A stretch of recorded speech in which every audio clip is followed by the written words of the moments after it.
Job. I can't tell you what that meant to us. Such conversations had become common as Raphael made a point of learning names and personal details of employees across all levels. It wasn't just courtesy, it was strategy. Cultural change happened person by person, relationship by relationship. When Raphael entered the boardroom, he found a scene that would have been unimaginable 6 months earlier. Richard Townsend stood at the head of the table, engaged in animated discussion with Brian Chen. Eleanina sat nearby, her floral dress a bright contrast to the corporate attire surrounding her as she reviewed training materials with a diverse group of flight attendants. Raphael, Eleanina called out, her face lighting up. Just in time to see our latest numbers. Richard turned with an genuine smile. Another change from the nervous, defensive man of 6 months ago. The transformation metrics have exceeded our projections, he announced, gesturing to the displays around the room. The screens showed impressive statistics. Customer satisfaction scores had increased by 27% overall, with a 43% increase among passengers of color. Employee retention had improved, recruitment of diverse candidates had doubled, and most surprisingly, overall profits had increased by 12%. The market is responding positively to our public commitment to inclusion, Richard explained. We've gained market share in Asia and the Middle East, and our new routes to the Philippines are already operating at 89% capacity. Raphael nodded appreciatively. And the training program, Brian stepped forward eagerly. Every employee has completed the initial phase. The follow-up assessments show a 92% improvement in understanding of unconscious bias and appropriate intervention strategies. We've made the training exercises more experimental. Eleanor added role-playing scenarios, virtual reality simulations of passenger interactions. It's much more effective than PowerPoint presentations and policy manuals. She led Raphael to a side table where a ginger cat lounged contentedly in a cushioned basket. And our mascot has been a surprising hit. Raphael smiled, reaching down to stroke the cat's orange fur. I see Bamboo has made himself at home. The cat had been Eleanor's idea therapy animal to help relieve stress during the intensive training sessions. He had originally been a temporary visitor, brought in from a local shelter, but had quickly become the unofficial face of the transformation effort. Named Bamboo in honor of Raphael's mother's favorite metaphor, the cat had his own Instagram account with over 50,000 followers who track Skyline's progress through his adventures. He's particularly good at detecting which employees are resistant to change, Eleanina said with a wink. Somehow he always manages to shed on those who need the most attitude adjustment. As the formal presentation began, Raphael observed the interactions around the table. The defensive posturing of the early board meetings had been replaced by collaborative energy. Victoria Harrington, once the most skeptical board member, now led the Diversity Advisory Committee. James Wilson had retired, but remained involved as a mentor to younger board members from underrepresented backgrounds. Our most significant challenge remains the international stations, Richard acknowledged as he walked through problem areas. Cultural differences in some regions make implementation more complex. Raphael leaned forward. This is where my experience with Mendoza Tech will be valuable. We faced similar challenges when expanding into conservative markets. He outlined a strategy for adapting the training to different cultural contexts while maintaining core principles. Respect is universal even if its expressions vary. We need to be flexible in approach but unyielding in our commitment to dignity.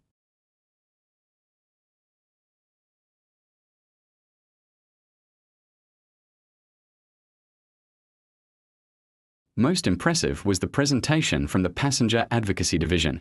What had begun as Brian and Eleanina working from a small office had grown into a team of 20 with representatives on every major flight route. They had developed a real-time reporting system for discrimination concerns and an independent review process that ensured accountability. We've gone from ignoring complaints to addressing them before they even become formal grievances, Brian explained proudly. Our flight crews now see intervention as part of their professional responsibility rather than a risk to their authority. As the meeting concluded, Richard made a final announcement. As you know, our annual company gathering is next month. This year, we are doing something different. The unveiled plans for a cultural festival to be held at headquarters, open to employees, their families, and the public. Every department will showcase traditions from around the world. We'll have food, music, art, and stories celebrating the diversity that makes Skyline stronger. Raphael's eyes widened slightly at a particular detail in the presentation. Richard had arranged for textile artisans from Batangas to demonstrate traditional Filipino weaving techniques, including the specific patterns that Raphael's mother had specialized in.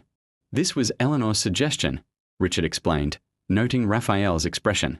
We thought it would be a fitting tribute. Eleanor squeezed Raphael's hand. Your mother's legacy lives on in ways she couldn't have imagined. After the meeting dispersed, Raphael lingered in the boardroom, studying a photograph that now hung prominently on the wall. It showed his mother at her loom, her face serene in concentration as her hands worked the threads. Beside it hung the framed mission statement of the Lucia Mendoza Scholarship Foundation. She would be proud, came a voice from the doorway. Brian Chen stood there holding a stack of reports. Not just of the changes here, but of how you made them happen. Raphael turned curious. What do you mean? You had the power to destroy careers, to publicly shame the airline, Brian said.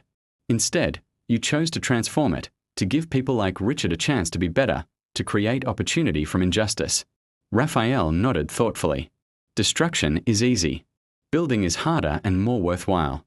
As they walked together to Raphael's next meeting, Brian hesitated.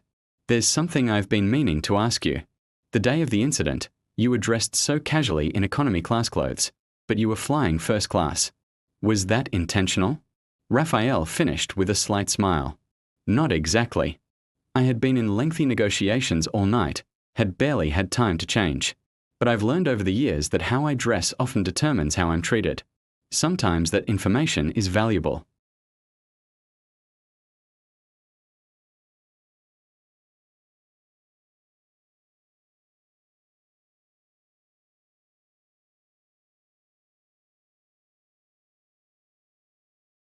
As Brian turned to leave, Raphael called after him. The real test begins now, Brian. Changing during the spotlight of scrutiny is one thing. Maintaining that change when attention fades is another, Brian straightened. We won't disappoint you, sir. As the elevator doors closed, Raphael thought about the journey ahead. 6 months had brought remarkable progress, but true cultural transformation took years. The foundation was in place, but the real work of building was just beginning. Like bamboo, the strongest growth happened underground. Invisible to observers. Raphael was prepared for the long game, just as his mother had taught him. The morning of Skyline's cultural festival dawned bright and clear. Raphael stood at his hotel window, watching the early light illuminate the city. His phone buzzed with a message from Eleanor. Special guest arrived safely, keeping her comfortable in the VIP lounge until your signal. Raphael smiled, anticipation building for the surprise he had arranged. After months of searching, Maya had located Cynthia Williams, the flight attendant, whose discriminatory actions had catalyzed these changes. Today, she would witness the transformation her actions had inadvertently sparked. The festival grounds surrounding Skyline headquarters had been transformed overnight. Colorful pavilions represented different regions of the world with employees staffing booths showcasing their cultural heritage. Delicious aromas filled the air as food stations prepared traditional cuisines. A central stage was set for performances throughout the day.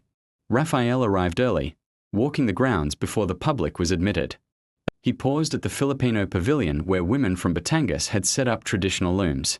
Their weathered hands moved with practiced precision, creating intricate patterns in vibrant colors. Mr. Mendoza called Lena, the eldest weaver, who had known his mother. We've brought something to show you. From a carved wooden box, she withdrew a length of fabric with a distinctive pattern interlocking diamonds in deep blue and gold. Raphael's breath caught. My mother's design, he whispered, touching the fabric reverently. Lena nodded her signature pattern. She taught many of us this technique. We've kept it alive in her memory. Raphael swallowed the unexpected emotion rising in his throat. She would be honored. As the festival officially opened, Raphael moved through the crowds, observing the interactions between employees and visitors. The atmosphere was one of genuine celebration and connection. Skyline staff proudly shared their heritage with colleagues and guests, creating bridges of understanding through stories, food, and traditions. Near the main entrance, Raphael spotted Brian leading a tour for special visitors executives from other airlines who had come to learn about Skyline diversity initiatives. The program had garnered industry attention with multiple companies requesting consulting services to implement similar changes. Raphael Eleanor waved from the senior lounge pavilion where older guests could rest in comfortable chairs while experiencing virtual reality tours of global destinations. She had become the unexpected star of Skyline's transformation. her practical wisdom and no-nonsense approach cutting through corporate jargon to address real issues. "Is our guest comfortable?" Raphael asked quietly. Elena nodded. "Nervous but ready." "She's changed." Raphael. "You'll see it when you meet her." Richard Townsend approached looking relaxed in a bong tagalog, the traditional Filipino formal shirt that Raphael had gifted to each board member. "The media response is overwhelming," Richard reported. "3 major networks are covering the festival, and we've been trending on social media since dawn." He hesitated before adding, "There's something you should see at the memory wall." The memory wall had been a Leonina South Idea place where employees and passengers could share stories of discrimination they had faced while traveling alongside their hopes for change. What had started as a therapeutic exercise during training had evolved into a powerful installation of thousands of handwritten cards. As Raphael approached the wall, he noticed a small crowd gathered around a particular section. At the center was a card written in a careful hand. "I was the flight attendant who served a Filipino man bread and water in first class while serving others full meals. I did it because I thought he didn't belong there. I lost my job that day, but gained something more valuable: the beginning of awareness. Today, I work with immigrant communities, teaching English and helping new arrivals navigate American systems.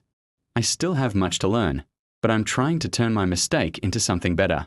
Cynthia W. Raphael read the card twice, noting the authentic remorse in the words. He turned to Richard. "Is she here now?"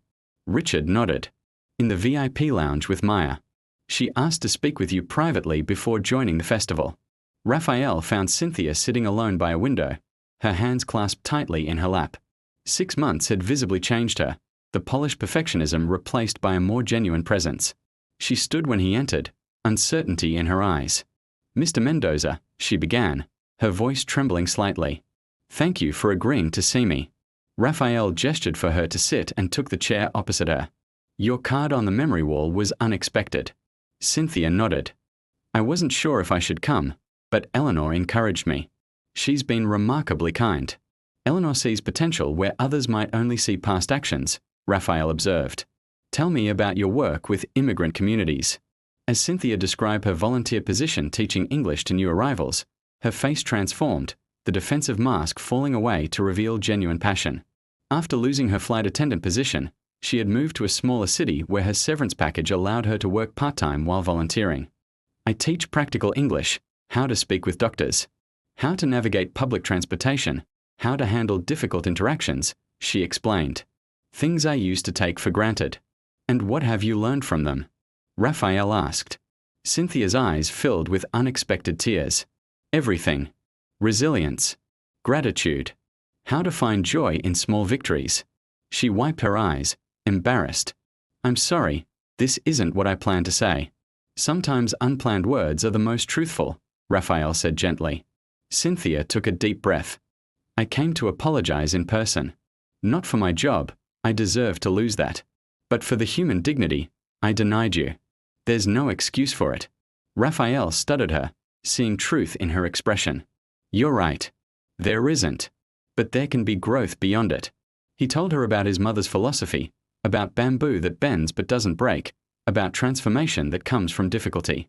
As they talked, the tension between them gradually eased, replaced by the tentative connection of 2 people finding unexpected common ground.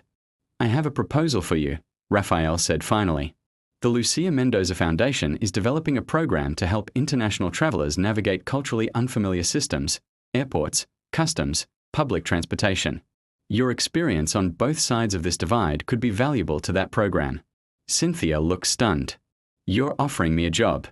"I'm offering you an opportunity," Raphael clarified. "Whether it becomes more depends entirely on what you do with it." Before she could respond, Elena appeared at the door. "It's time for the main ceremony," she announced. "Raphael, they're waiting for you on stage." At the central stage, Richard Townsend welcomed the crowd and introduced Raphael. As he took the microphone, Raphael surveyed the gathering, employees, and their families, community members, media representatives, and industry colleagues. 6 months ago, I was served bread and water on a first-class flight, he began, capturing immediate attention. Today, we celebrate not just the changes that incident sparked, but the human capacity for transformation. He spoke briefly about his mother's influence, about the scholarship program established in her name, and about Skyline's journey toward becoming an industry leader in inclusive practices. Change doesn't happen through policies alone, he continued. It happens through people choosing differently moment by moment. The flight attendant who intervenes when a passenger is mistreated. The executive who listens to uncomfortable truths. The employee who speaks up despite fear. He gestured to Brian, to Eleanor, to Richard, representing a different aspect of the transformation. Then, surprising many, he acknowledged Cynthia, standing at the edge of the crowd. And sometimes change happens when we re-confronted with our own actions and make the difficult choice to grow beyond them. As applause filled the air, Raphael realized that the story that had begun with humiliation in an airplane cabin had evolved into something far more powerful, a narrative not of revenge, but of redemption, of individuals and systems learning to bend without breaking, growing stronger through adversity. His mother would have approved. The ceremony concluded with the announcement of the first 5 recipients of the Lucia Mendoza Scholarship, young people from underrepresented communities pursuing aviation careers. As they joined Raphael on stage, their faces shining with possibility. He felt his mother's presence as strongly as if she stood beside him. Be like bamboo, he whispered to himself. Bend, but never break. 1 year to the day after the bread and water incident, Raphael stood in the executive lounge of Hong Kong International Airport. Through the floor-to-ceiling windows, he watched Skyline's newest aircraft bearing a distinctive livery featuring bamboo motifs prepare for its inaugural flight to Manila. The route had special significance. It connected his business world with his homeland, creating a bridge between his past and present. All systems ready for the celebration, sir, Maya reported, tablet in hand. The crew is assembled and the special passengers have cleared security. Raphael nodded, straightening his barring Tagalog. For this occasion, he had foregone his usual business suit in favor of the traditional Filipino garment embroidered with subtle patterns reminiscent of his mother's textile designs. And our guest of honor, he asked. Miss Whitman is resting in the VIP suite. Her grandson is with her, Maya replied. She insisted on walking onto the aircraft herself, despite the doctor's recommendations. Raphael smiled. Eleonina's determination had only grown stronger in the past year, even as her physical health had begun to show signs of fragility. At 73, she had become an unlikely aviation industry icon. Her blunt assessments and practical wisdom cutting through decades of entrenched practices. Airlines around the world now consulted her on making travel more accessible for elderly passengers. Let her do as she wishes, Raphael said. She's earned that right. The past year had seen Skyline Airways transformed from a cautionary tale into a case study in corporate culture change. The quarterly financial reports told one part of the story. Passenger numbers up 23%, employee retention improved by 34% and profits exceeding projections despite significant investment in training and community programs. But the true measure of success lay in the less quantifiable changes, the shift in how employees spoke about their work. The stories from passengers who felt truly welcomed for the first time, the industry awards recognizing innovation in inclusive practices.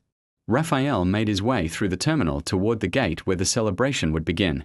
As he walked, he noticed how Skyline employees now interacted with passengers, making eye contact, listening attentively, responding with genuine care. The mechanical courtesy of the past had been replaced by authentic human connection. At the gate, Brian Chen was overseeing final preparations. In the past year, he had grown from a hesitant former flight attendant into a confident executive, recently promoted to vice president of customer experience. Everything is ready, sir, Brian reported, though we had a last-minute addition to the passenger manifest that you might find interesting. Before Raphael could inquire further, Richard Townsend approached, accompanied by a dignified Filipino woman in her 60s. Raphael blinked in surprise. Dr. Reyes, he said, extending his hand. This is unexpected. Dr. Isabel Reyes, president of Manila's leading university and one of the Philippines' most respected educators, smiled warmly.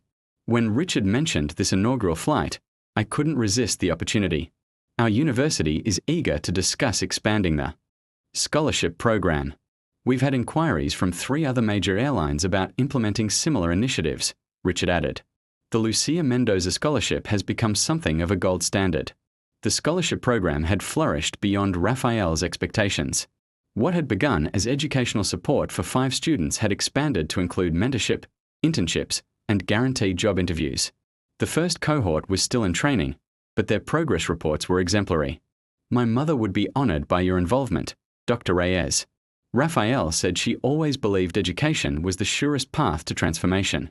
As they spoke, Elena arrived, walking slowly but steadily with the assistance of a young man who shared her bright eyes and determined chin, a grandson, Michael. "I hope you're not planning to start without me," she called, her voice still strong despite her slower movements. Raphael crossed to her immediately, taking her hand. "We wouldn't dream of it." Elena had become something of a surrogate mother to Raphael over the past year, their bond forged through countless hours of collaboration and shared purpose. When her health had begun to decline 3 months earlier, Raphael had insisted on arranging the best medical care, bringing specialists to San Francisco for consultations. "How are you feeling today?" he asked quietly. "Well, enough for one more adventure," she replied with a wink. "But besides, I need to inspect this new aircraft design. I made those accessibility recommendations, and I intend to see them implemented properly." The boarding process began with a ribbon-cutting ceremony. Raphael, Eleanor, Richard, and Brian stood together, 4 unlikely allies whose collaboration had catalyzed industry-wide change. As cameras flashed, Raphael felt a profound sense of completion. The circle that had begun with humiliation had transformed into something meaningful and lasting. Once aboard, Raphael found himself drawn to the rear of the first-class cabin, to the exact seat where he had been served bread and water a year earlier. He sat down, running his hand over the premium leather armrest, remembering the sting of discrimination and the quiet fury that had followed. Elena took the seat beside him, the same position she had occupied that fateful day. "Full circle," she said softly, reading his thoughts. "Indeed," Raphael agreed, "though when I sat here a year ago, I couldn't have imagined all that would follow." The remaining passengers boarded, including the 5 scholarship recipients who would be doing part of their training in Manila. Raphael watched them enter the aircraft with the wide-eyed excitement of young people at the beginning of their careers. Their diverse faces reflected the breadth of the program. A young Filipino woman from a fishing village similar to where Raphael had grown up, an African-American man from inner-city Chicago, a Syrian refugee who had arrived in America just 3 years earlier, a Native American woman from the Navajo Nation, and a young man with Down syndrome who had dreamed of working in aviation since childhood. As the boarding completed, Raphael noticed one last passenger making her way down the aisle.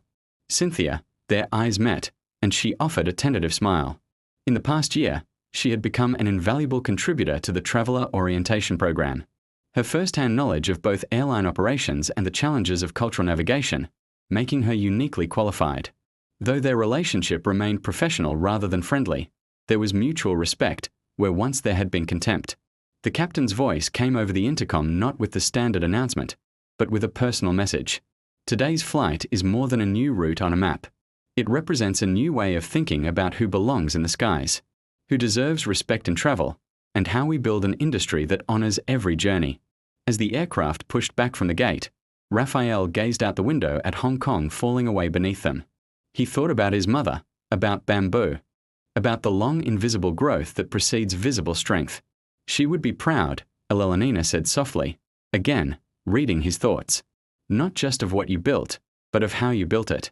Raphael nodded, emotion catching unexpectedly in his throat. Through difficulty, not around it. As the plane climbed into the cloud-scattered sky, Raphael felt a profound sense of peace. The circle was complete, but the journey like bamboo's growth would continue long after this moment.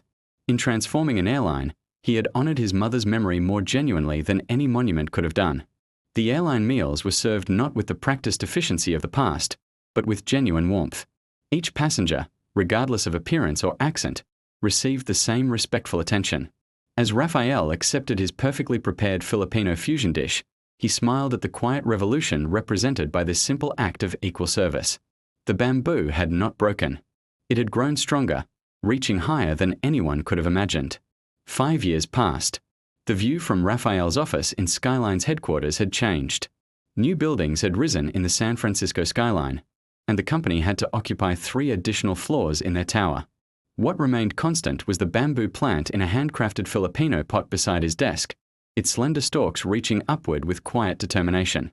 At 63, Raphael had begun the careful process of stepping back from daily operations, though he remained actively involved as chairman of the board. His silver hair had grown more pronounced, and fine lines had deepened around his eyes, marking both the passing years and a life rich with laughter. "The last quarter's numbers are in," Mia announced, entering with her customary efficiency. Though Raphael had encouraged her to advance her own career, she had chosen to remain as his right hand now with the title of Chief of Staff and her own team of assistants.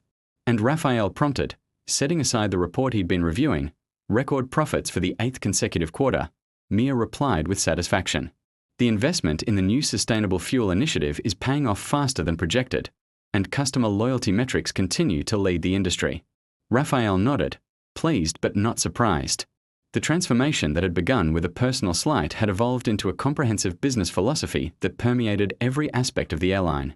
Respect drives retention had become a mantra cited in business schools and corporate boardrooms around the world. Any word from Manila? He asked.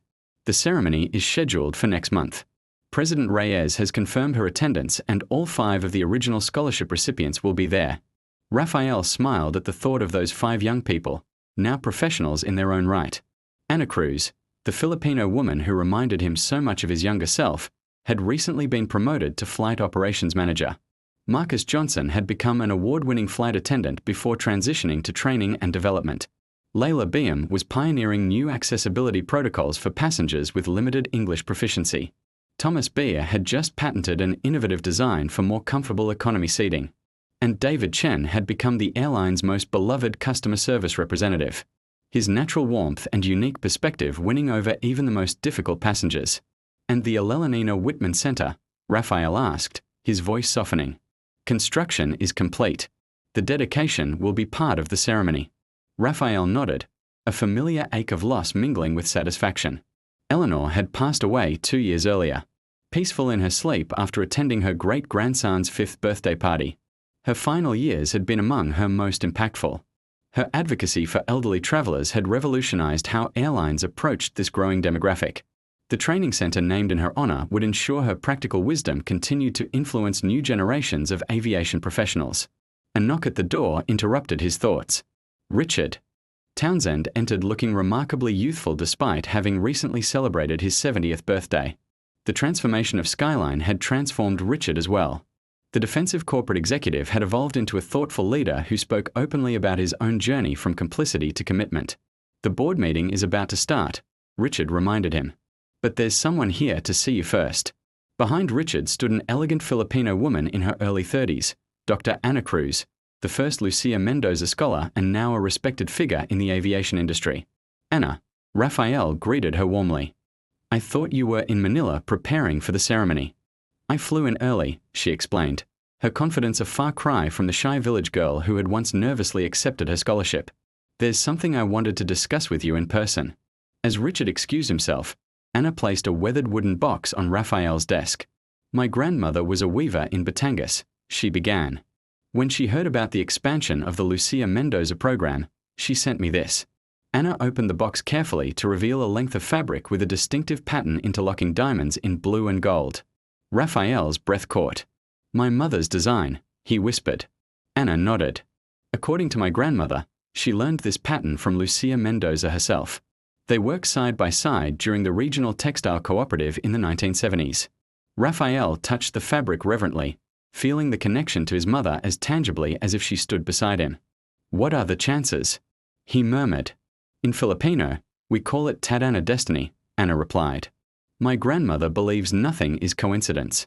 That my path crossing yours was part of a circle meant to complete itself. Raphael smiled at the poetry of it, how a pattern woven by his mother's hands decades ago had somehow found its way back to him through the very program created in her honor. We are planning something special for the ceremony next month, Ana continued. The new uniform designs for cabin crew will incorporate elements of this pattern, subtle details in the scarves and ties. Your mother's artistry will quite literally take flight with every Skyline journey. As they walked together toward the boardroom, Raphael felt a profound sense of completion. The company he had acquired in a moment of justified anger had become a vehicle for something far more significant than revenge or even success. It had become a living legacy, not just to his mother, but to the principle she had instilled in him from childhood. Be like bamboo, he murmured himself. Bend, but never break. The boardroom had changed dramatically over the years. What had once been a homogeneous group of executives was now one of the most diverse boards in the industry. Today, they were considering the final approval for Skyline's most ambitious initiative. yet a comprehensive apprenticeship program that would create pathways to aviation careers for underrepresented communities across their global network. Sir Raphael took his place at the head of the table. He noticed Cynthia sitting quietly at the far end. Now the director of the Traveller Advocacy Program, she had earned her position through demonstrable results and unwavering commitment.